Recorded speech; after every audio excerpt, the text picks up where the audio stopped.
Picture this. You inherit 47 acres of prime Montana land from your grandfather, complete with mineral rights and a century-old access road. The smell of pine sap still clings to the survey stakes when I discover HOA President Brenda has built an entire subdivision, 36 luxury homes, right on my property, claiming she bought it from some county tax sale. The kicker? She's collecting $400 monthly HOA fees from each homeowner while their SUVs crunch over my gravel road daily. When I showed her the deed, she smirked, looked me up and down like I crawled out from under a rock, and said, "Listen, hun, maybe you should get a real lawyer instead of whatever public defender you found on Craigslist." The sound of her acrylic nails tapping dismissively still echoes in my ears. What would you do if some Karen literally stole your land and built McMansions on it? And where are you watching from? I guarantee your HOA stories can't top this. My name's Jake Mitchell, and before this nightmare started, I was just a 34-year-old electrician living paycheck to paycheck in Billings. Then Grandpa Henry passed, leaving me his 47-acre spread outside Whitefish, complete with timber rights, mineral rights, and a crystal-clear mountain stream that sounds like nature's own white noise machine. The land had been in our family since 1923. Grandpa always said, "Jake, this dirt's worth more than gold, but only if you're smart enough to hold on to it." I planned to build a modest cabin, maybe start that electrical contracting business I'd been dreaming about. The morning air up there smells like freedom, pine needles mixed with that crisp Montana cold that burns your lungs in the best way. But here's where things get interesting. The property came with one peculiar feature, a private gravel road that dead-ended at the county highway. Grandpa had maintained it for decades, and legally, it was mine. Think of it as a 200-yard driveway that happened to be wide enough for 2 trucks. Enter Brenda Kowalski. Brenda wasn't just any HOA president, she was the kind who'd measure your grass with a ruler and fine you for having the wrong shade of mailbox. Picture a woman who wore pearls to the grocery store and drove a white Escalade with personalized plates reading HOA. Her voice had that particular pitch that could crack glass. You know the type. 3 months after Grandpa's funeral, I decided to visit the property for the first time as the official owner. That's when I discovered Brenda's little empire. Whitefish Meadows, a gated community of 36 identical beige houses, each worth about $400,000. The development sprawled across what I knew was my land, complete with street signs, sidewalks, and a fancy stone entrance featuring bronze lettering. But wait, it gets better. Every single resident was using my private road as their primary access route. I counted 72 vehicles that morning, tires grinding over the gravel Grandpa had laid down with his own hands. The sound was like fingernails on a chalkboard. When I knocked on Brenda's door, a massive colonial with columns that belonged in Georgia, not Montana, she opened it wearing a bathrobe that probably cost more than my truck. "Can I help you?" she asked, eyeing my work boots like I'd tracked in something unpleasant. I introduced myself, explained the situation politely, and showed her Grandpa's deed. Her reaction? A laugh that sounded like a hyena discovering fresh roadkill. "Oh, honey," she said, "I bought this land fair and square at a county tax sale 3 years ago. Your grandfather obviously didn't pay his taxes." The problem? I had proof Grandpa's taxes were current through 2023. Every receipt, every canceled check, organized in a manila folder with his meticulous handwriting. "Listen, hun," Brenda continued, "maybe you should get a real lawyer instead of whatever public defender you found on Craigslist. This development is perfectly legal, and we've got homeowners paying $400 monthly HOA fees for the privilege of living here. You think we're just going to pack up and leave because some electrician shows up with old paperwork?" That's when she dropped the real bombshell. "Besides, even if you somehow prove you own the land, which you won't, we've got squatters' rights. Look it up, cowboy." The meeting ended with her slamming the door so hard that her decorative wreath fell to the porch.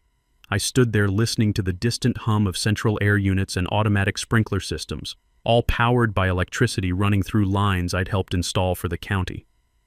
Walking back to my beat-up Ford, I noticed something Brenda had overlooked in her arrogance. Every single home in Whitefish Meadows depended on that private road for access. There was literally no other way in or out of her little kingdom. That's when the gears started turning. 2 days later, I hired Cassandra Webb, a property attorney who specialized in land disputes. Her office smelled like leather-bound law books and strong coffee, the kind of place that screamed, "I win cases." Within 48 hours, she'd confirmed what I already knew. The land was legally mine, and Brenda's tax sale was complete fiction. "Here's the fascinating part," Cassandra explained, spreading county documents across her mahogany desk. "There was never a tax sale. Your grandfather's payments are all documented. Ms. Kowalski somehow convinced a corrupt county clerk to forge sale documents. This isn't just trespassing, it's criminal fraud. Armed with this ammunition, I marched back to Brenda's McMansion. This time, she answered the door fully dressed in what looked like a country club uniform. White capri pants, pink polo shirt, and enough jewelry to fund a small country's defense budget. "Oh, it's you again," she sighed, checking her manicured nails. I thought I made myself clear. I handed her a certified letter from Cassandra outlining our legal position. Brenda didn't even open it. Instead, she tore it in half, let the pieces flutter to her welcome mat, and said, "You know what? Since you want to play games, let's play games." That afternoon, every homeowner in Whitefish Meadows received an emergency HOA notice claiming I was a disgruntled squatter attempting to terrorize the community with frivolous lawsuits. The notice warned residents to call police immediately if they saw me on HOA property. But Brenda's first real mistake was what she did next.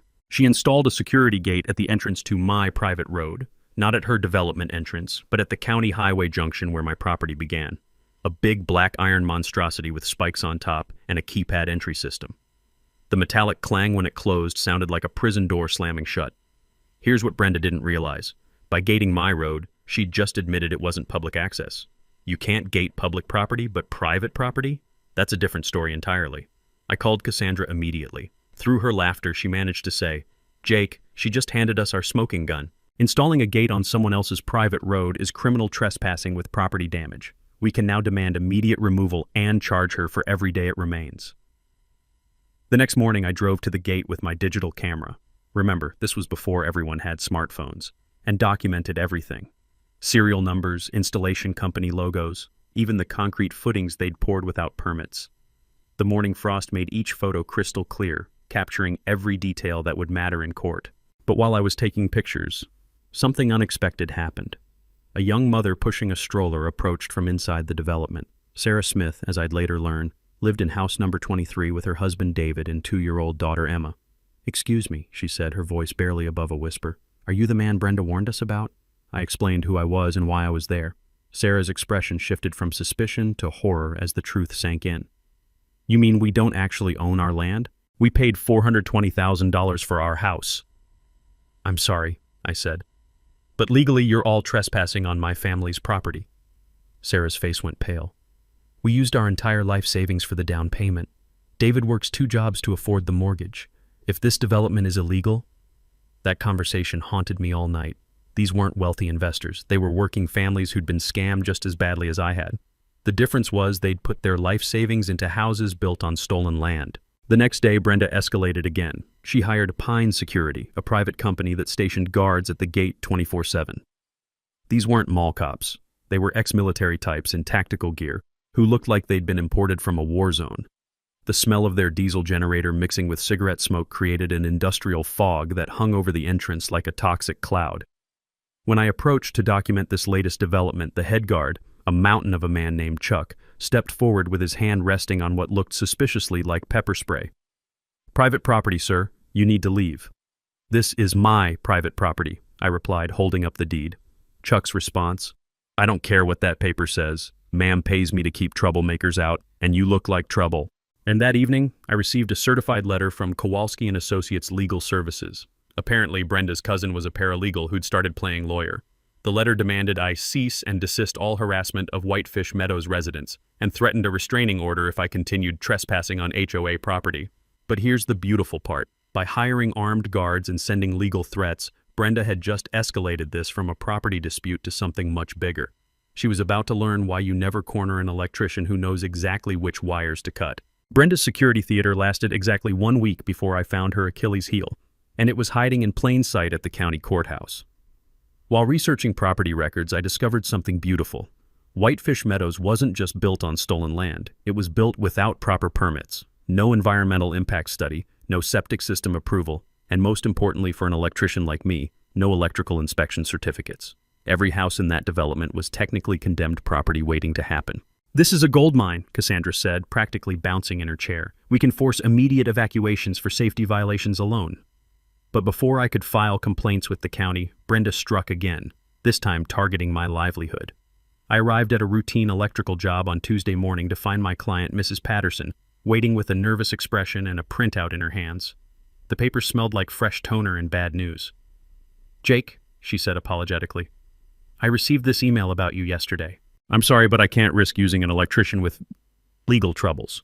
The email sent from concernedcitizenbrenda@gmail.com to every major employer in Whitefish painted me as a violent squatter who was harassing innocent families and under investigation for trespassing. It included my business license number, my personal cell phone, and a grainy photo of me standing near the gate, obviously taken without my knowledge. Within 48 hours, I'd lost 3 major contracts worth $15,000. The sound of my phone not ringing became deafening. But Brenda had made a critical mistake. She'd put her defamation campaign in writing, complete with false statements and my business information. In Montana, that's textbook business libel with quantifiable damages. I forwarded everything to Cassandra, who responded with an emoji I didn't know lawyers were allowed to use. Jake, she just handed us a slam-dunk civil suit. Business libel in Montana carries automatic damages plus attorney fees. She's going to pay for her own prosecution. That afternoon, I decided to visit Sarah Smith again, the young mother I'd met at the gate. This time, I brought documentation, copies of the real property records, photos of the unpermitted construction, and a list of code violations I'd identified as a licensed electrician. Sarah answered the door looking exhausted, her 2-year-old daughter clinging to her leg. The house behind her was beautiful. Hardwood floors, granite countertops, the kind of place young families dream about owning. "I've been researching everything you told me," she said quietly. "David thinks I'm crazy, but something doesn't add up.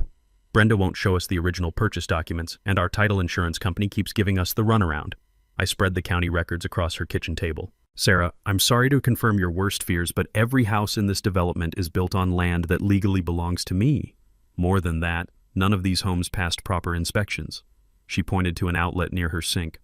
"That electrical work has never felt right. Sometimes the lights flicker when we run the dishwasher." I pulled out my voltage tester. Old habits die hard.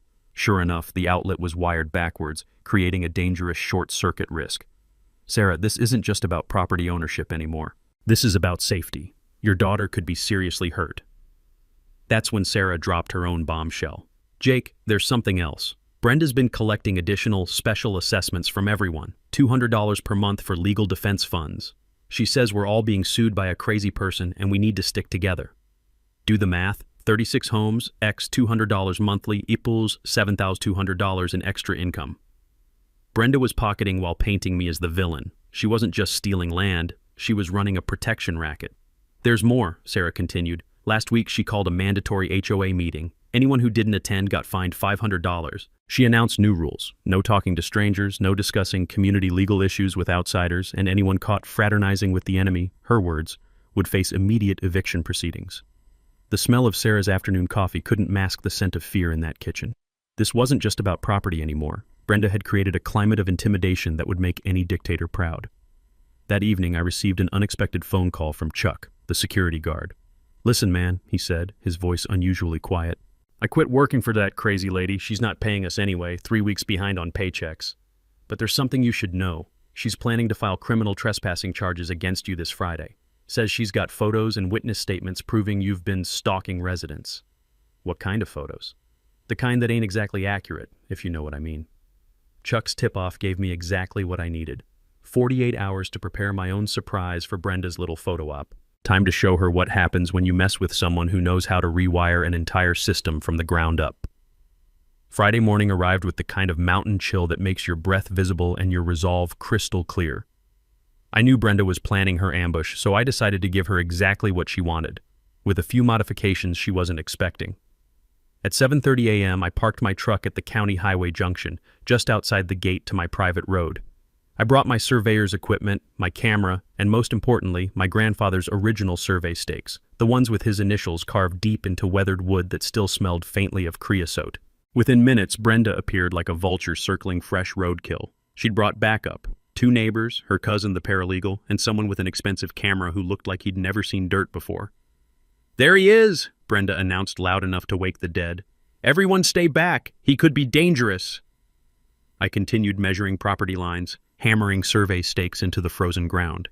Each metallic clang echoed off the surrounding pines like a countdown timer. "Excuse me, sir," called the photographer. "I'm with the Whitefish Gazette. Can you comment on allegations that you've been harassing residents of this peaceful community?" Here's where Brenda's plan started unraveling. She'd invited a real journalist to document her citizen's arrest of a dangerous trespasser, except I wasn't trespassing, and I had documentation proving it. I handed the reporter copies of my property deed, the fraudulent tax sale documents, and photographs of unpermitted construction. I'm Jake Mitchell, legal owner of this land. These people built 36 homes on property that's been in my family since 1923. The reporter's expression shifted from bored to fascinated. You're saying this entire development is illegal? Not just illegal, dangerous. As a licensed electrician, I've identified multiple code violations that put residents at risk. That's when Brenda made her second mistake of the morning. Instead of backing down, she doubled down on her lies. "Don't listen to him," she shrieked. "He's a disgruntled squatter trying to steal our homes. We have legal documents proving—" "Show them," I interrupted calmly. Silence. The kind of silence that falls over a courtroom when the defendant realizes their lawyer just quit. I don't have to prove anything to you," Brenda sputtered. The reporter, whose name was Marcus Webb, no relation to my attorney, pulled out his own notebook. "Ms. Kowalski, can you provide documentation of your land purchase?" That's confidential HOA information." But here's where my real plan kicked in. While Brenda was performing for the camera, I'd been systematically documenting something she'd overlooked. Her gate installation had damaged county utility lines. The metallic tang of damaged copper wiring mixed with the morning pine scent as I showed Marcus where Brenda's contractors had cut through underground phone cables. "See these severed lines? That's destruction of county infrastructure, a felony in Montana." Marcus was furiously taking notes when Sarah Smith appeared, pushing her stroller and looking determined, despite her obvious nervousness. "Excuse me," she said to the reporter. "I live here, and I think people should know what's really happening." Brenda's face went purple. "Sarah, I forbid you to talk to these people. You're violating HOA bylaws." "With all due respect, Brenda," Sarah replied with surprising steel in her voice, "I've been researching those bylaws. They're not legally binding because this HOA was never properly registered with the state." The reporter's pen was smoking by now. "Ms. Smith, are you saying the HOA is operating illegally?" "I'm saying we've paid over $400,000 for homes we don't legally own on land that belongs to Mr. Mitchell, governed by an HOA that doesn't legally exist. Meanwhile, Brenda's been collecting thousands in monthly fees for services she doesn't provide." That's when David Smith emerged from house number 23, carrying a manila folder that smelled like fresh photocopies and righteous anger. "I'm an accountant," he announced to the growing crowd. "Last night, my wife and I did some investigating. Brenda, you've collected over $180,000 in HOA fees and special assessments in the past year. Where's that money?" Brenda's mouth opened and closed like a fish gasping for air. "Those funds are properly managed, according to HOA guidelines." "What guidelines?" David continued. "Show us the budget, show us the bank statements, show us any documentation of where our money went." The photographer was having a field day capturing Brenda's meltdown in high-definition color. But the real bombshell came when Marcus asked the question that changed everything. "Ms. Kowalski, if this development is legitimate, why haven't you filed a countersuit against Mr. Mitchell?" Dead silence. Even the birds seemed to stop chirping. Because here's what Brenda couldn't say. Filing a lawsuit would require her to produce documents she didn't have, prove ownership she couldn't establish, and submit to discovery that would expose her entire fraud. She was trapped, and everyone knew it. "This interview is over," Brenda screamed, storming toward her Escalade. "You'll be hearing from my lawyers." As her tires squealed against asphalt, I realized something beautiful. Brenda had just provided Marcus Webb with enough material for a front-page expose that would bury her deeper than any lawsuit ever could. The Whitefish Gazette article hit stands on Wednesday morning with a headline that made my coffee taste like victory. Local HOA president accused of massive land fraud. But the real earthquake came Thursday afternoon when Marcus Webb called with information that changed everything. "Jake, you need to sit down for this," he said, his voice tight with excitement. "I've been digging deeper into Brenda's background, and what I found is, well, it's bigger than we thought." I was rewiring a junction box at my apartment when he called, and the sharp scent of electrical tape couldn't mask the anticipation in the air. "What did you find?" "Brenda Kowalski doesn't just run one illegal HOA. She's been running this scam across 3 different counties. Whitefish Meadows is her 3rd fraudulent development in 5 years. The screwdriver slipped from my hand, clattering to the concrete floor with a metallic ring that echoed like a bell. "There's more," Marcus continued. "Remember how she claimed your grandfather didn't pay his taxes? I tracked down the county clerk who allegedly processed the tax sale. His name is Dennis Kowalski, Brenda's brother-in-law." Jesus. It gets better. Dennis has been taking bribes to create fake tax sale documents, then splitting the profits with Brenda when she develops the stolen land. They've stolen over 300 acres and defrauded hundreds of families out of millions of dollars. But here's where the story took a turn I never saw coming. That afternoon, I received an unexpected visitor, FBI Special Agent Lisa Martinez, carrying a badge that gleamed like polished steel and questions that smelled like serious federal charges. "Mr. Mitchell," she said, settling into my kitchen chair with the confidence of someone who'd done this 1,000 times before. "We've been investigating the Kowalski organization for mail fraud, wire fraud, and conspiracy to commit real estate fraud. Your case is the missing piece we needed." The coffee maker gurgled in the background as Agent Martinez explained that Brenda's operation stretched far beyond Montana. She's part of a larger network that targets inherited rural property across the Mountain West. They identify recently deceased landowners, forge tax documents, then build developments before families realize what's happened. How many people are involved? At least 12 conspirators across 4 states. But here's what makes your case special, Mr. Mitchell. You fought back. Most victims don't discover the fraud until it's too late to recover their property. Agent Martinez opened a briefcase that smelled like leather and contained more documentation than I'd seen outside a law library. Bank records, wire transfer receipts, recorded phone conversations between Brenda and Dennis, evidence of a criminal enterprise that had been operating for over a decade. "The Bureau wants to offer you a deal," she continued. "Cooperate with our investigation, wear a recording device during interactions with Ms. Kowalski, and we'll fast-track the return of your property while pursuing federal charges against the entire network." But the real revelation came when she showed me a list of Brenda's other victims: a Vietnam veteran in Colorado who lost his family ranch, a single mother in Wyoming whose inherited farmland was turned into a golf course, an elderly couple in Idaho whose mineral rights were stolen along with their property. "Mr. Mitchell, this isn't just about your 47 acres anymore. This is about stopping a criminal organization that's destroyed dozens of families and stolen millions in property." The weight of that responsibility settled on my shoulders like a lead blanket. This wasn't just personal revenge anymore. This was about justice for people who didn't have the resources or knowledge to fight back. "What do you need me to do?" Agent Martinez smiled, and for the first time since this nightmare began, I felt like I was part of something bigger than my own anger. "We need you to do exactly what you've been doing, Mr. Mitchell. Keep pushing, keep documenting, keep making Brenda Kowalski think she's smarter than everyone else. And then we take down the whole damn operation." Agent Martinez's FBI recording device looked like a fancy pen but felt like carrying a live grenade. The weight of federal justice mixed with the crisp mountain air as I assembled my unlikely alliance in Cassandra's law office, a space that now smelled like determination and strong coffee instead of just leather books. "Gentlemen and ladies," Cassandra announced, spreading blueprints across her conference table, "we're not just fighting for Jake's property anymore, we're dismantling a criminal enterprise." My team read like something out of a heist movie. Sarah Smith, the accountant's wife turned amateur detective; David Smith, whose spreadsheet skills would make the IRS weep with joy; Marcus Webb, the journalist with a nose for corruption; and Agent Martinez, who could probably arrest someone just by looking at them sternly. "Here's what we know," Agent Martinez began, her voice carrying the authority of someone who'd taken down bigger fish than Brenda Kowalski. "The Kowalski network operates on a predictable pattern: identify target property, forge tax documents, build quickly, then disappear with the profits before anyone notices." David pulled out a laptop that hummed like a contented cat. "I've been analyzing Brenda's financial records, the ones Sarah photographed during HOA meetings. She's collected $847,000 in fees and assessments over 18 months, but only spent $23,000 on actual community services." "Where'd the rest go?" I asked. "Offshore accounts in the Cayman Islands, funneled through shell companies registered in Delaware." David's fingers danced across the keyboard. "Classic money laundering operation disguised as HOA management. In Montana, HOA funds must be held in bonded accounts with detailed quarterly reporting to state regulators. Diverting those funds to personal accounts is embezzlement, a felony carrying up to 10 years in prison. Always demand to see HOA financial records. Legitimate associations have nothing to hide."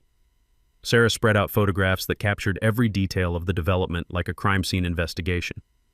"I've documented 17 building code violations, including improper foundation work that could cause structural collapse during our next major earthquake." "Earthquake?" I asked. "We're sitting on an active fault line," she replied matter-of-factly. "Brenda's contractors skipped the geological survey required for developments over 25 units. If we get a 5.0 tremor, half these houses could literally slide down the mountain." Marcus looked up from his notepad, pen poised like a weapon.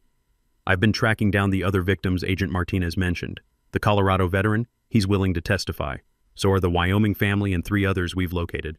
This isn't just about Montana anymore, it's a federal conspiracy case. Agent Martinez nodded approvingly. Which brings us to the operation itself. Jake, we need you to approach Brenda one more time wearing the wire, get her talking about the tax sale, the forged documents, anything that demonstrates criminal intent. What's my angle? Desperation, Cassandra suggested, the fluorescent lights reflecting off her glasses like inspiration striking. Pretend you're broke, losing your electrical license, willing to negotiate. Make her think she's won. Federal wire fraud requires proof of intent to deceive across state lines. Recording someone admitting to forging government documents provides that proof instantly. Never admit to crimes over the phone. Law enforcement can and will use recorded conversations in court. The plan crystallized like frost on a windshield. While I played the defeated victim, Sarah would continue photographing financial documents during HOA meetings. David would trace more money transfers, Marcus would interview additional victims, and Agent Martinez would coordinate with prosecutors in 4 states to build an airtight federal case. But here's the beautiful part, I said, feeling puzzle pieces click into place with satisfying precision. Brenda thinks she's got me cornered, which means she'll get cocky. Cocky criminals make mistakes. What kind of mistakes? Sarah asked. I pulled out my grandfather's original survey map, its edges yellow with age and wisdom. She's never actually seen the complete property boundaries. She thinks she stole 47 acres, but Grandpa's land extends another 15 acres past the development, including the hillside where she built her own house. Dead silence. Then Cassandra started laughing, a sound like champagne corks popping.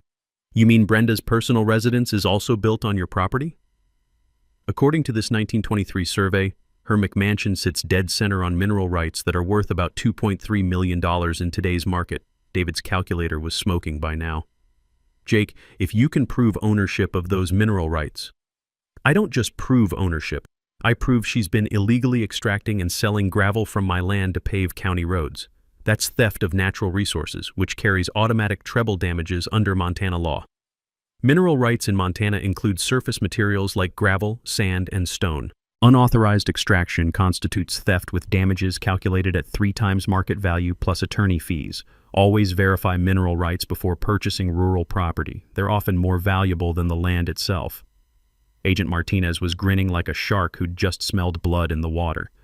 Mr. Mitchell, I think Brenda Kowalski is about to have the worst week of her criminal career. The wire felt like a metallic spider crawling under my shirt as I approached Brenda's house Monday morning, playing the role of a broken man ready to surrender. The smell of her automatic sprinkler system mixing with expensive fertilizer created an artificial paradise that would soon become her personal hell. I'd practiced my defeated posture in the mirror, shoulders slumped, voice cracking slightly, the body language of someone who'd run out of fight. Agent Martinez had coached me on key phrases that would trigger admissions. I can't afford to keep fighting. Maybe we can work something out, and the golden ticket. I just need to know how you pulled this off so perfectly. Brenda answered the door wearing a silk robe that probably cost more than most people's monthly rent, her smile sharp enough to cut glass. Well, look what the cat dragged in. Ready to admit defeat, cowboy?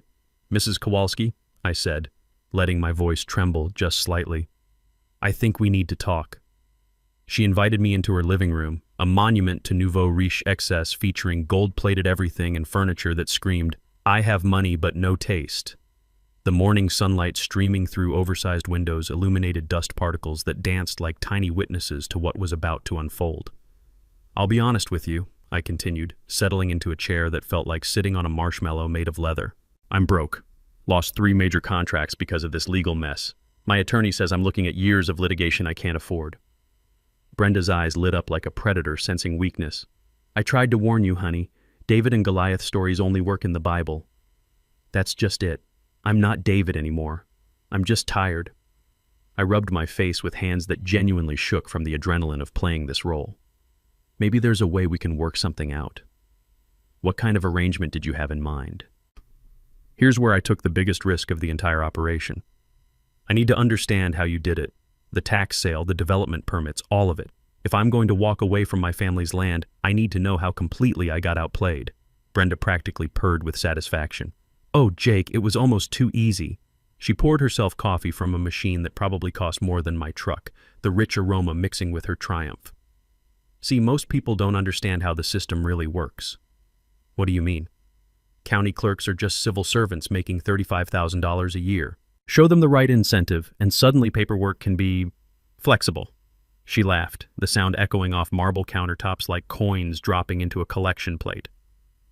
My brother-in-law Dennis has been managing tax sales for 15 years. He knows which properties have elderly owners, which families are too poor to fight back, which parcels are worth developing.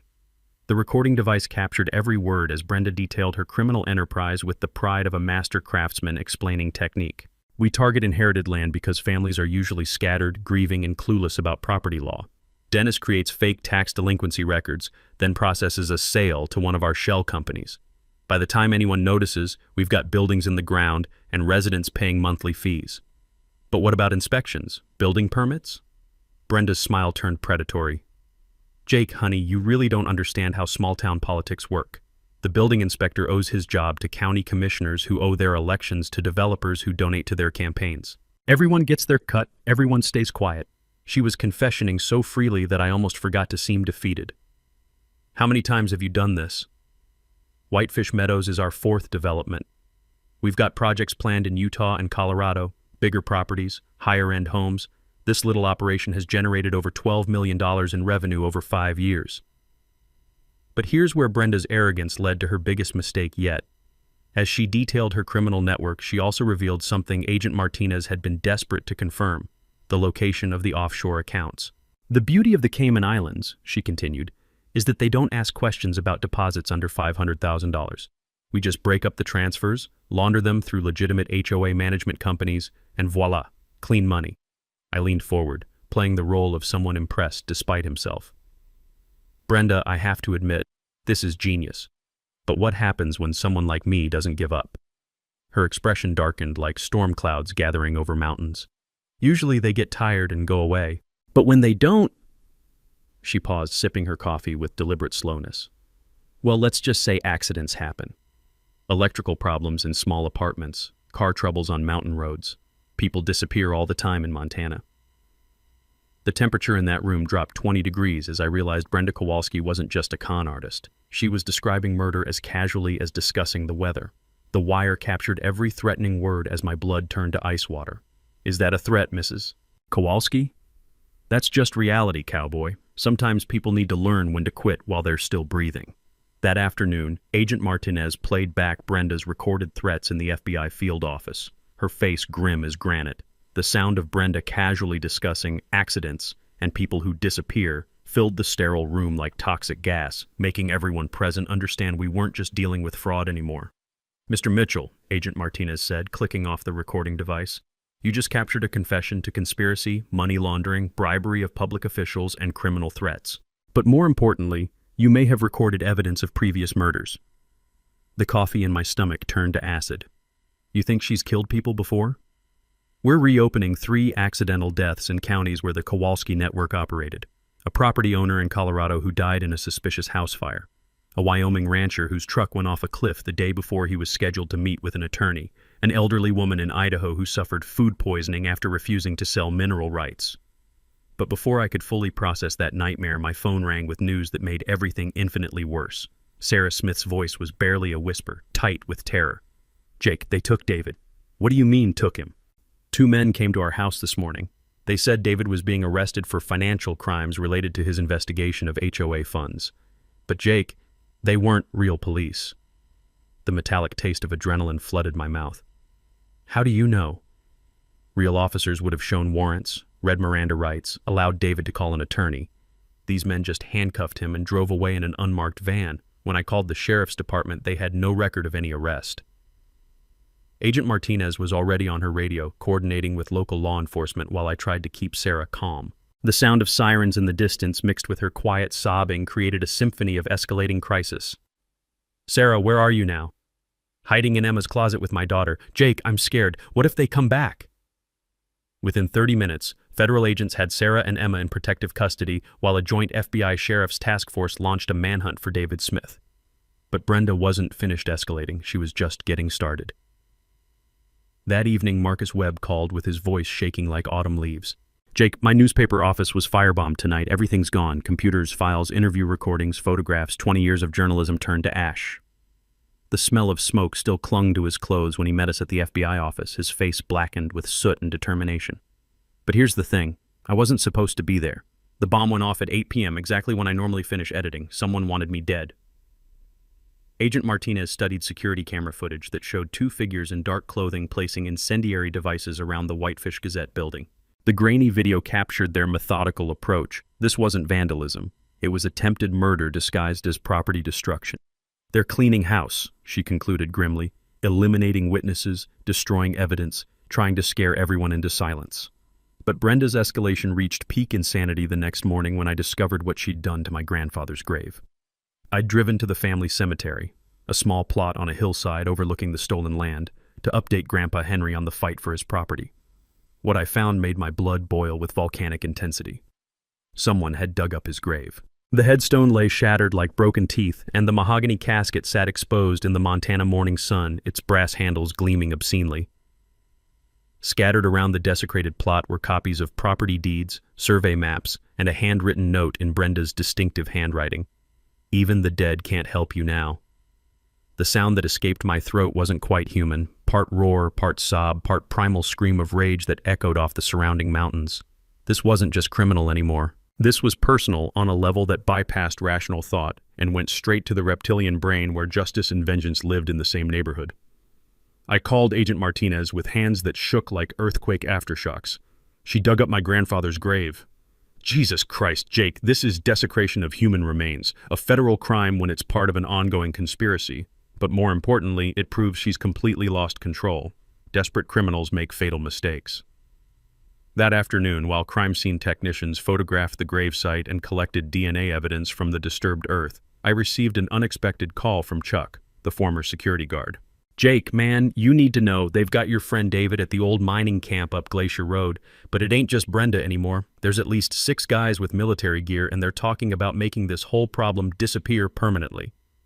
The stench of fear mixed with the lingering smoke from Marcus's destroyed office as Agent Martinez coordinated an emergency rescue operation, but she pulled me aside with news that changed everything. "Jake, we've identified the other members of Brenda's network. This isn't just about land fraud. They're part of a larger criminal organization that's been operating across the Mountain West for over a decade, and they've killed before." The Whitefish Community Center hadn't seen this much excitement since the Great Pie Throwing incident of 2019. Agent Martinez had orchestrated a brilliant trap, a fake emergency town hall supposedly called by Brenda to address malicious rumors about Whitefish Meadows. The smell of burnt coffee mixed with nervous sweat as over 200 residents packed into folding chairs, unaware they were about to witness the downfall of a criminal empire. Brenda arrived fashionably late in her white Escalade, flanked by 2 men in cheap suits who looked like they'd learned intimidation from watching bad mob movies. She wore a powder blue blazer that screamed, "Trust me," and carried a briefcase that probably contained more lies than a political convention. "Ladies and gentlemen," she announced, her voice echoing through the microphone with practiced authority, "we're here tonight to address the vicious attacks on our beautiful community by a disgruntled squatter who refuses to accept reality." That's when I stood up from the back row, wearing a wire that felt heavier than a nuclear reactor. "Evening, Brenda. Mind if I ask a few questions?"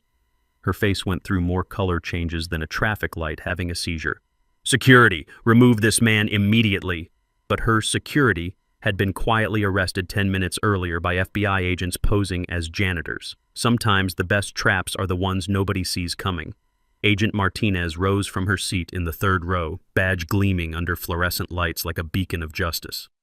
"Actually, Ms. Kowalski, I think everyone here would benefit from some honest answers. I'm Special Agent Lisa Martinez, Federal Bureau of Investigation." The collective gasp from 200 residents sounded like air being sucked out of a vacuum chamber. Cell phones appeared like mushrooms after rain as people started recording what they sensed would be historic.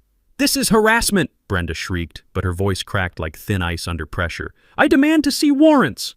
Agent Martinez smiled with the confidence of someone holding a royal flush. "Brenda Kowalski, you're under arrest for conspiracy to commit wire fraud, money laundering, bribery of public officials, desecration of human remains, and conspiracy to commit murder." But the real mic drop moment came when the community center doors opened and David Smith walked in, flanked by 2 federal marshals and looking like he'd survived a war zone. The sound of Sarah's sob of relief echoed through the suddenly silent room. "David!" Sarah rushed from her seat, Emma toddling behind her like a tiny witness to justice. "I'm okay, baby," David said, embracing his family while the crowd watched in stunned silence. "But I've got some interesting stories to tell about Brenda's offshore bank accounts." That's when Marcus Webb stood up, his press credentials gleaming like armor. "Ms. Kowalski, for the record, can you explain how you accumulated $12 million in assets on a county clerk's salary?" Brenda's mouth opened and closed like a fish, gasping for air. That's private financial information." "Not anymore," Agent Martinez announced, producing a federal search warrant thick enough to use as a weapon. "Your accounts in the Cayman Islands were frozen this morning. So were your brother-in-law's assets, your shell companies in Delaware, and the 15 properties you've fraudulently developed across 4 states." The crowd was riveted like spectators at the world's most satisfying tennis match, heads swiveling between Brenda's meltdown and the FBI's systematic destruction of her criminal empire. But I had my own moment to savor. Standing up with my grandfather's original deed in hand, I addressed the room with a voice that carried 4 generations of Montana determination. "Folks, I want everyone here to know, every single home in Whitefish Meadows was built on land that legally belongs to me. But I'm not here to destroy families or leave anyone homeless." The silence was so complete you could hear heartbeats. "Tomorrow morning I'll be filing paperwork to donate the entire 47 acres to the Whitefish Community Land Trust. Every family who bought a home in good faith will receive clear title for exactly what they paid. No more, no less. The only person losing anything tonight is the woman who stole it in the first place." The explosion of applause sounded like thunder rolling across mountains. But the sweetest sound came when Brenda finally cracked under the pressure of her collapsing world. "You can't prove anything," she screamed, her composure dissolving like sugar in rain. "Yes, I took the money. Yes, I forged the documents, but everyone does it. The whole system is corrupt. Why shouldn't I get my share?" Agent Martinez clicked off her recording device with satisfaction that practically glowed. "Thank you, Ms. Kowalski. That confession just saved taxpayers the cost of a lengthy trial." As federal agents led Brenda away in handcuffs, she turned back with eyes full of the kind of hatred that makes rattlesnakes look friendly. "This isn't over, Mitchell. You have no idea what you've started." My response echoed through the community center like a bell tolling for justice. "Brenda, it was over the day you messed with my grandfather's grave. Some things are more important than money, like family, truth, and making sure bullies learn there are consequences." 6 months later, I stood on the front porch of my new cabin, built on the original foundation where Grandpa Henry's house once stood, watching the sunrise paint the Glacier National Park peaks in shades of gold that no amount of money could buy. The smell of fresh-cut pine mixed with morning coffee created the kind of peace that only comes after a storm has finally passed. The Whitefish Meadows Community Land Trust had become a model for affordable housing across Montana. Every family kept their homes at cost, with monthly payments going toward community improvements instead of some criminal's offshore account. Sarah Smith had been elected the first president of the Legitimate Homeowners Association, and David's accounting skills ensured every penny was tracked with military precision. But the real satisfaction came from watching justice unfold like a perfectly planned electrical circuit. Brenda Kowalski received 25 years in federal prison for conspiracy, fraud, and racketeering. Her brother-in-law Dennis got 20 years for corruption and falsifying government documents. The network's other members were scattered across federal facilities from Colorado to Washington, their criminal empire dismantled piece by piece like a house built on stolen foundations. The FBI recovered over $18 million in stolen assets, which were distributed to victims across 4 states. The Vietnam veteran in Colorado got his ranch back, along with enough compensation to cover the years of illegal development. The Wyoming family received triple damages for their stolen farmland. The Idaho couple's mineral rights were restored with interest that set them up for retirement. Agent Martinez received a commendation for breaking up what prosecutors called the largest rural land fraud conspiracy in western United States history. Marcus Webb's newspaper, rebuilt with insurance money and community donations, won a Pulitzer nomination for investigative journalism. His series, The Land Thieves, became required reading in journalism schools across the country. Chuck, the former security guard, testified against Brenda in exchange for immunity and now works as head of security for the Community Land Trust, protecting families instead of threatening them. Sometimes redemption comes in unexpected packages.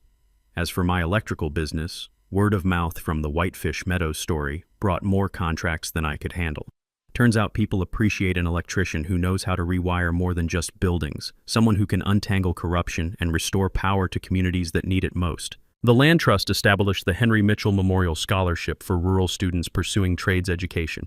Every year, 10 young people receive full funding for electrical, plumbing, or carpentry training. skills that build communities instead of tearing them down. Grandpa would have loved knowing his stolen land became a foundation for honest work and honest futures. Sarah Smith started a consulting business helping other communities identify and report HOA fraud. Her motto, "If the books don't balance, neither does the leadership." She's already helped expose 3 other criminal networks and saved dozens of families from financial ruin. The old mining camp where David was held became a wilderness education center for at-risk youth.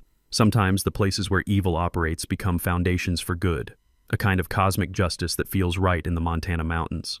But perhaps the sweetest ending came when I finally had Grandpa Henry properly reburied in a new cemetery overlooking the community that now thrived on his land. The headstone reads, "Henry Mitchell. He believed land should serve families, not criminals." Every summer, the Community Land Trust hosts the Henry Mitchell Festival, 3 days of music, food, and celebration that draws visitors from across the region. Local artisans sell handmade goods, families share stories around campfires, and kids learn traditional Montana skills like fly fishing and wilderness navigation.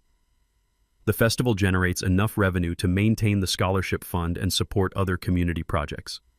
Standing here now, watching my neighbors tend gardens and children play in yards that were once built on lies, I understand what Grandpa meant about land being worth more than gold. He was right, but only when it's held by people who understand that real wealth comes from community, not conquest. Here's my challenge to everyone watching. If you've got an HOA horror story, whether it's financial fraud, abuse of power, or just petty tyranny, share it in the comments below. Your story might help someone else recognize the warning signs before it's too late. And if this kind of justice-served content speaks to you, hit that subscribe button, because there are more Brendas out there, more communities under attack, and more stories that need telling. Sometimes the best revenge is simply making sure the truth gets heard. Thanks for watching HOA Stories. If this episode made you laugh or shake your head at HOA madness, hit that like button and drop your opinion below. We post HOA Karen Chaos and Neighborhood Showdowns every week, so be sure to subscribe to catch the next unbelievable story.